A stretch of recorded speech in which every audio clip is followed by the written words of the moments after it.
అడవి బిడ్డలందరినీ అడవి ఆఫీసర్లు ఆగం చేస్తున్నాడా కాయ కష్టం చేసుకొని 6 కాలం కష్టపడేందుకు పోడు భూములను సాగు చేసుకొని పట్టాలు తీసుకుంటే ఇప్పుడు అవే పట్టాలను ఆఫీసర్లు గుంజుకుంటున్నారట.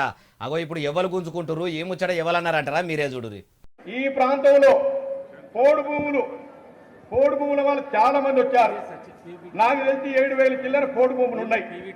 గతంలో 80-90 సంవత్సరాల నుంచి ఆ భూములు చేసుకుంటా ఉన్నారు. మొన్నటి వరకు కూడా వ్యవసాయం చేసుకుంటా ఉన్నారు. మరి ఫారెస్ట్ డిపార్ట్మెంట్ శాటిలైట్ పిక్చర్ అని చెప్పి ఈ భూములని మాకే వస్తామని చెప్పి రెవెన్యూ పట్టాలున్న భూములను కూడా కొన్ని ఇబ్బందులు గురి చేస్తా ఉన్నారు.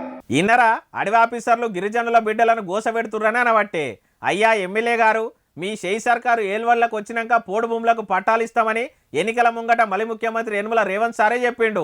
అసొంటిది ఇప్పుడు మీ షెయి సర్కారు ఏల్వడిలా మరి అడవి ఆఫీసర్లు ఇట్లా అవస్థలు పెడుతుంటే మీ షెయి సర్కారు ఎందుకు సప్పుడు చేసలేదు సారు? అయినా సొచ్చేదాకా సోమలింగం సొచ్చినాక రామలింగం అన్నట్టు ఏల్వడిలకు రాకముందు గిరిజనుల గతి మారుస్తాం, అడవి బిడ్డల ఆలత్ మారుస్తాం, పోడు భూములకు పట్టాలు ఇస్తామని ఏతులు కొడుతుంది. ఇప్పటి వరకు వాళ్ళకి ఇచ్చింది లేదాయే, ఉన్నాయి గుంజుకునే పని చేయబడుతుంది కదా సారు. మొదలు ఇగురంతో ఇబ్బంది పెట్టకుండా చూసే పని పెట్టుకుంటే మంచిగుంటుంది అంటున్నారు ఈ ముచ్చటిన్నోళ్ళు.